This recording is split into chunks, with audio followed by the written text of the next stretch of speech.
Welcome to the Unlist. Today we are talking about a year in fragrance, not so much a specific fragrance or a house or a style or a perfumer, but a year. And that year is obviously, by title of the video, 1981.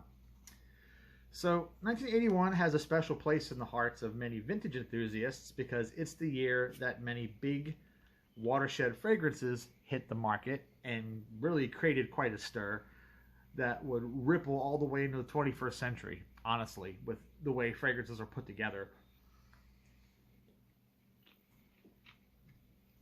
It holds a special place in my heart, too, because I was born in 81, which, puts me right at the cusp of Gen X and Millennial. Although I noticed that Gen Xers don't typically claim me because some of them these days are becoming like boomer light, where they want to distance themselves as much as possible from younger people, which I feel is wrong to do that. We should be embracing each other, not isolating ourselves from one another. But I tend to find that millennials are more willing to claim me than Gen Xers are. But if you want to get down to brass tacks, I'm kind of right in the middle. So you can really go one way or the other. Since there's always a bit of generational overlap anyway, that's just the facts. It's never a perfect dividing line. But whether you want to call me a Gen Xer or millennial, I don't care, honestly. But I know I'm the Pepsi generation, and that is why I'm drinking Pepsi. I like Coke and RC Cola too. I like whatever's on sale. Doesn't really matter. But I just figured I'd throw that one out there. Some of you probably haven't heard that phrase in quite a while. Pepsi generation. It's one of their old ad slogans, right around the time before they had the whole Pepsi challenge. That was a little later. So, kicking things off right, I feel like by the early 1980s, designers had really taken over. Designers have been around for a very long time, since before the Great Depression, but it wasn't really until the late 70s and early 80s that designers began to finally overtake larger cosmetic brands like your Elizabeth Ardens, your Helena Rubinsteins, your Estee Lauders, your Revlons, your Schultons, your Leeming Pfizers, that whole thing, right? Those were the big brands, really, of perfume in the mid 20th century, and most of those were from United States, and Coty was French, obviously. A couple others, L'Entherique, were French too, but designers were always kind of in a smaller, more upper crusty category, really. But by the beginning of the 80s, all of the big cosmetic brands were kind of shifting away from perfume, more into healthcare, soap, shampoo, that sort of thing. In Estee Lauder's case, they moved more into makeup, right? So they were letting the designers basically have the perfume, more or less. And that led to a lot of middle-class people no longer going to their corner drugstore for perfume or going to their local Avon lady. They started going to the malls and buying their perfume from the malls. So that's really the halcyon days of designers, is the 80s up through to the late 90s, right? Before brands like Bath and Body Works became popular, and then those brands really began to take over as the new foot in the door entry level in place of your Avons and stuff. But anyway, of the fragrances released in 1981, the biggest ones, in my opinion, at least for the men's market, and most of the things on this channel focus on men's market fragrances anyway. I mean, I do talk about the occasional female or unisex or whatever niche fragrance, but by and large, we have the male focus here. And in 1981, I think the two heaviest hitting men's fragrances, the ones that had the longest lasting impact, were two from French designers. And I have them right here. And they are, of course, Antaeus by Chanel and Kouros by Yves Saint Laurent. Now, it's kind of crazy that these two brands worked in complete isolation from one another, but they both reached similar conclusions with different approaches. So it's like they are on one hand, they are kind of birds of a feather, but on the other hand, they are also in diametric opposition. That's the word I'm going to use to describe them. You know, if you want to say spy versus spy, white spy versus black spy, or you could use another metaphor, internet meme metaphor of ceiling cat versus basement cat, right? That's another one you could say. But both of these have a dynamic contrast between clean and dirty. But that is sort of the way things were going with men's fragrances anyway in the late 70s into the early 80s. They were playing around with soapy notes countered with musky notes. And that dynamic contrast is what makes them so potent.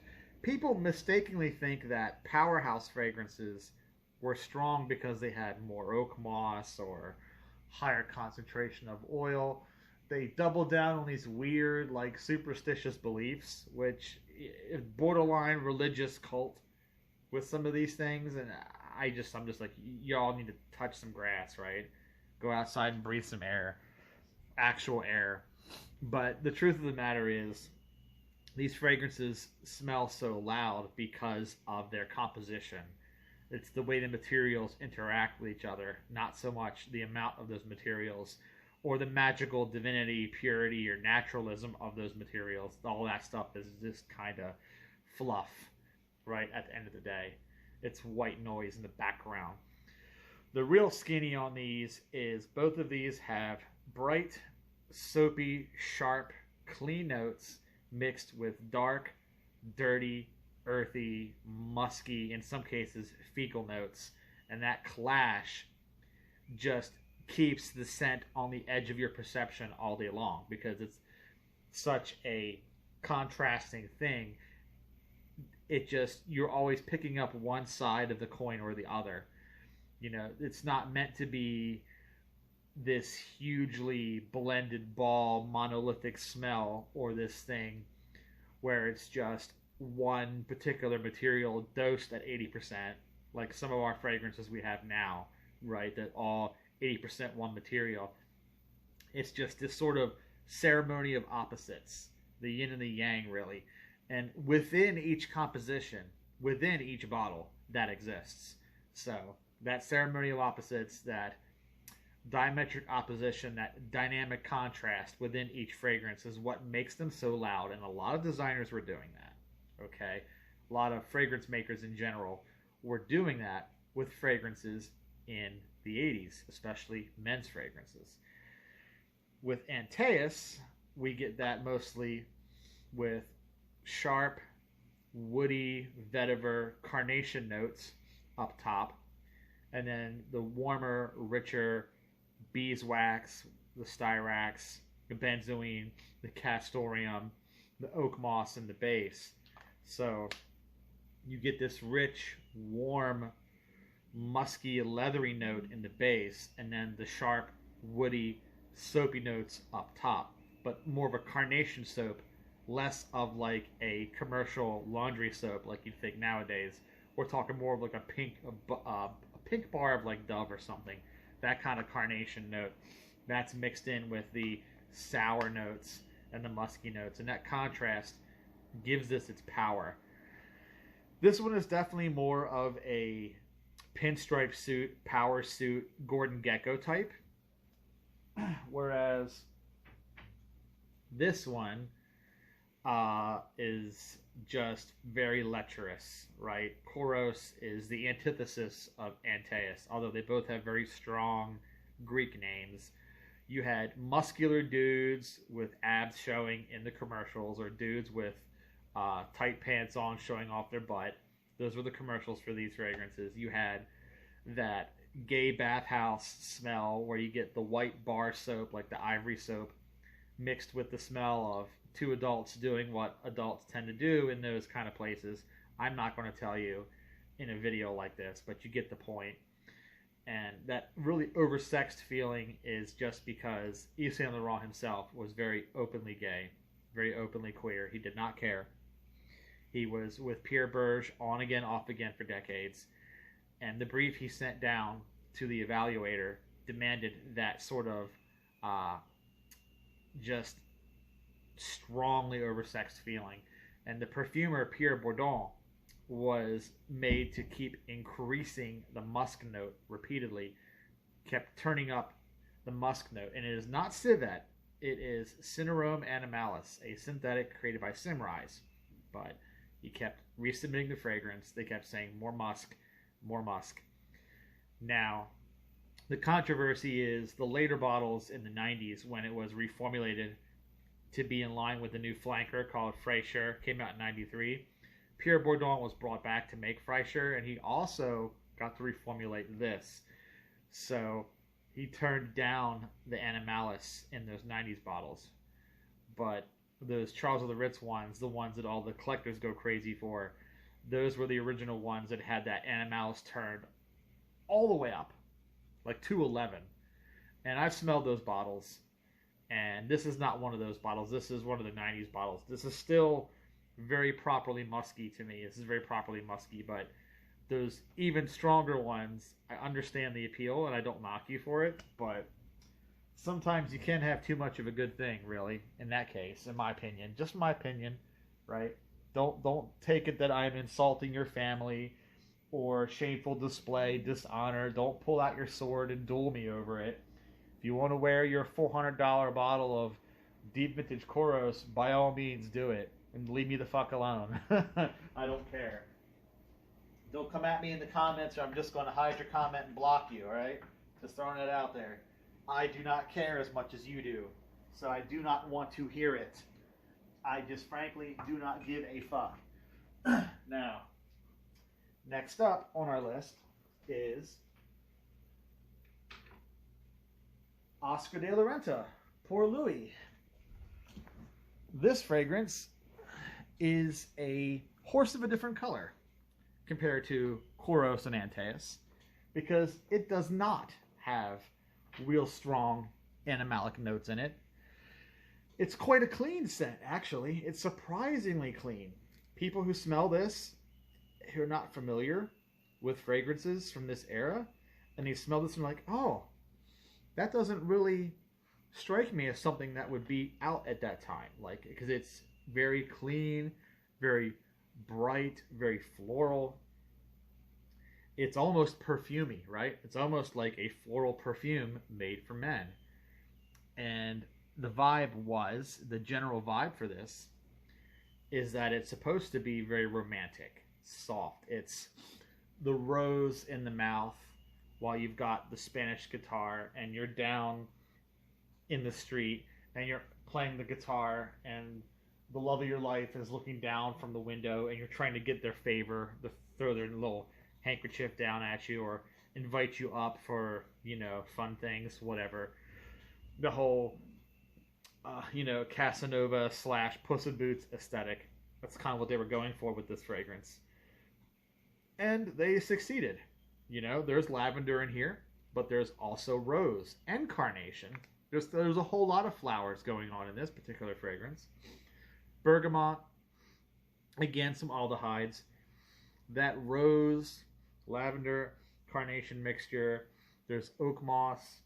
There's going to be some woody materials. There's like some cedar wood in here. There's your typical white floral padding, your lilial, lyriol type things. So this is a much more of a pillowy cloud kind of scent compared to a Kouros, to an Antaeus. Now, obviously, if you get one of the newer bottles like this one, this is what it looks like now. This is an older one. This is from the... Okay. Yeah, okay. So this is before Parfum Stern. So this is a really old. This is a really early bottle. Because it's just Parfums Oscar de la Renta. It's not Sanalfi. It's not Parfum Stern. It's some really old bottle. But this one's a much newer one. This one is a Inter Parfums. I think this is current. This is what you get nowadays. See, it's a sprayer. Doesn't have that screw off cap anymore. It's not the screw off cap. Still good. A little sharper here. with the oak moss dialed back, pulled out, it's not as thick. It's a lighter cloud, a thinner cloud, still a cloud though, but the deeper vintage one is more of a thick, fluffy cloud, right? This one's a thinner cloud, but they still smell good. There's this is one of those fragrances where I'm like, if you want to get the older bottles, go right ahead, knock yourself out, but they're all gorgeous. They are all gorgeous. All versions of this smell gorgeous to me. I will never not be happy with any version of this in my collection. I don't really care. I like having the deep vintage one because I can smell the differences from the modern one, but I like them both. They're both good. They both smell nice. Don't really care. Once again, you come at me in the comments, you try and take me to task. I'm just going to block and hide your comments because I don't care. Right? I like to touch grass. I like to breathe fresh air. I like sunlight. Okay? I'm not terminally online like some of y'all. So, now another one. This one is not as popular, but it has a very, very hardcore fan base that pays very much for surviving bottles. I've always been a little bit disappointed by this fragrance. I find that the vocal minority who worships this fragrance to be mostly incorrect. But that hasn't stopped me from buying at least one full bottle and then one like travel size of the older stuff just to A and B compare them. And that fragrance is the original Calvin by Calvin Klein, another 1981 release. Unfortunately, when I bought my big Calvin, which this is not the deep vintage, this is the reissue one from like 1998 or 99, but when I bought this one, the seller did not package it real well, and for whatever reason, the packaging was up against the letters and like rubbed the letters off. I've always wanted a cap that didn't have the letters rubbed off, but I'm not willing to spend $300 for a plastic cap because I don't really need more than one bottle. I just need the one bottle. The one bottle is fine for me, but I feel kind of rubbed that I got a messed up cap like that.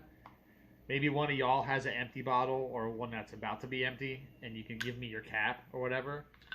Just reach out to me in comments or whatever, or find me on Base Notes and mail me your cap or whatever. I'll be happy. Otherwise, I don't care. I mean, it still smells good, right? It's still perfume. But the thing is, Calvin gets a lot of lip service that I feel is kind of undeserved because I feel like there are just better fragrances that do what it tries to do. I understand its place in history and its importance, right? I don't knock that. So, but it's a bit of a lark, mainly because the first two Calvin Klein fragrances, period, the women's from 79 and this one from 81, they were designed completely outside of Calvin Klein's input. Like, they were just sort of like, he wanted a fragrance because he was launching his design house at that time. He was launching his design house, and he wanted to have cosmetics and fashions and ready to wear. He wanted to basically have all of it ready to go all at once. So he signed a deal, and a third party, the name of which I don't remember right now. It's a really long, obscure name, but a third party handled the cosmetics and handled the perfume. And evidently, they mishandled it so badly that he ended up having to take it back over again. And by like 1983 or 84, the whole thing was relaunched with Unilever. And when Unilever got their hands on it, that's when Obsession came around, Obsession for Men, Eternity, all the good stuff that we know of Calvin Klein for now, right? That was when they basically had to, stop the nonsense. And in that whole nonsense, we got this fragrance for men. Because Calvin Klein for women, Calvin for men. Now, this was his signature. He wore this himself for a while. So this was like his fragrance. But the moment that Obsession was a thing, right? He just kind of dropped this and went right to Obsession, you know. In fact, the whole thing was the women's Obsession smelled so good he wanted a men's version. So they did a quick little 1, 2, 3, and Bob Slattery popped out a men's version that was almost the same, barely distinguishable. But this fragrance is very by the numbers for the 80s. For the 80s, it's very by the numbers. It is a musky, aromatic fougere, okay, but again, doesn't have huge amounts of animalic in it. It's mostly a mossy, sort of herbal, has more of a kind of, how do I explain this? Kind of like a indolic musk. It's more of a jasmine indole kind of a musk than it is castoreum or civet or any of those. So it really just kind of has that 70s feeling, that same kind of musky vibe that like a Halston Z14 would have, or a 112 or one of those kind of fragrances.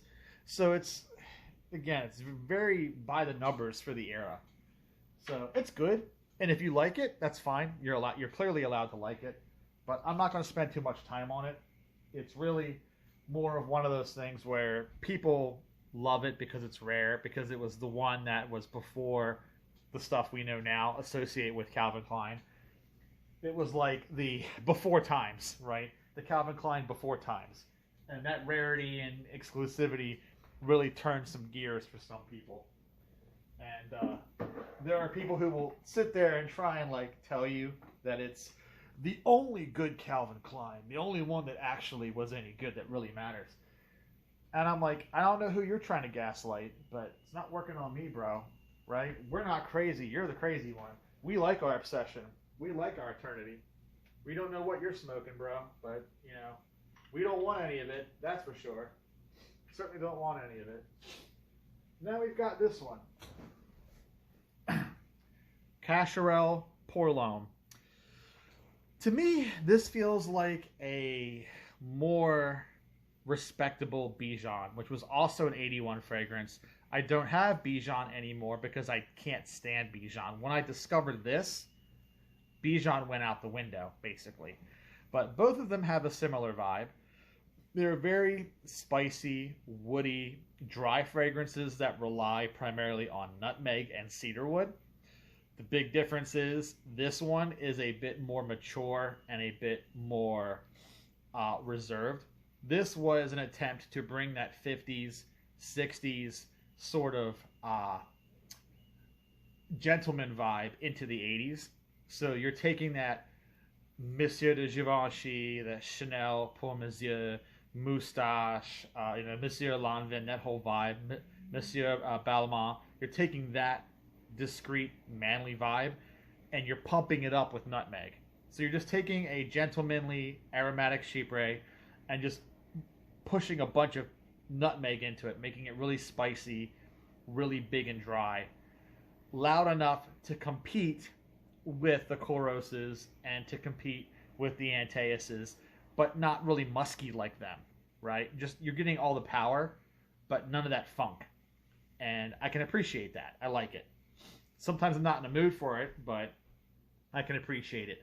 Now the Bijan does the same thing, except the Bijan does have an animalic. It throws a bunch of castoreum or tonkatone or something into itself, and it's just too much, man. It's just too much. It's one of those where I'm just like, I don't know, is this perfume? What is this? Is this some kind of, performative masculinity exercise, similar to like a Bogart fragrance? But I like Bogart fragrances. I like One Man Show and all that stuff. But there's just something about the Bijan I can't really get behind. And once I discovered this, it went out the window. Like I said, I chucked it. It went bye-bye. Now, let's talk about one that doesn't get too much lip service, really. One that probably should get more discussion than it really does. And that is Stetson from 1981. Clearly from 1981. All these are from 1981. But Stetson is a fragrance that really defined the 80s for a lot of Midwestern Americans. A lot of people that lived in the Bible Belt, people that lived in the Rust Belt, people that lived, out in middle America between the coasts, right? Where the highways were sort of further and farther between each other.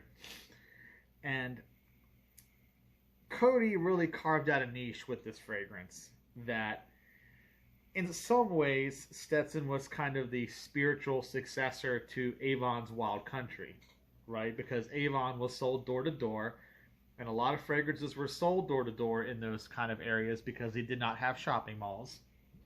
They did not have department stores. You lived in a small town, you were lucky to have like a general store or a Woolworth or something, or a Five and Dime. The nearest Kresge's, later Kmart, or the nearest Sears store was going to be a 30-minute drive from you, minimum, right? So, outside of whatever stuff your local drugstore carried, Avon was the only other option you had. And Cody knew that, because Cody and Avon kind of existed in the same space, right? One chose brick and mortar, one chose that door-to-door model, but both Francois Coty and David H. McConnell had the same idea of democratizing perfume, bringing perfume to that middle-income people, that class of person who wasn't going to spend a ton of money on a bottle. And while Avon got the jump in 1967 with the Wild Country, that whole cowboy theme was then picked up by a lot of other brands. And even the higher end brands started coming out with stuff that had horseshoes on it. Like basically all the Etienne Agenais stuff with the horseshoe logo. And then of course we have this little guy right here. Came out in like 79. This guy. This was sort of the upmarket take on that whole style.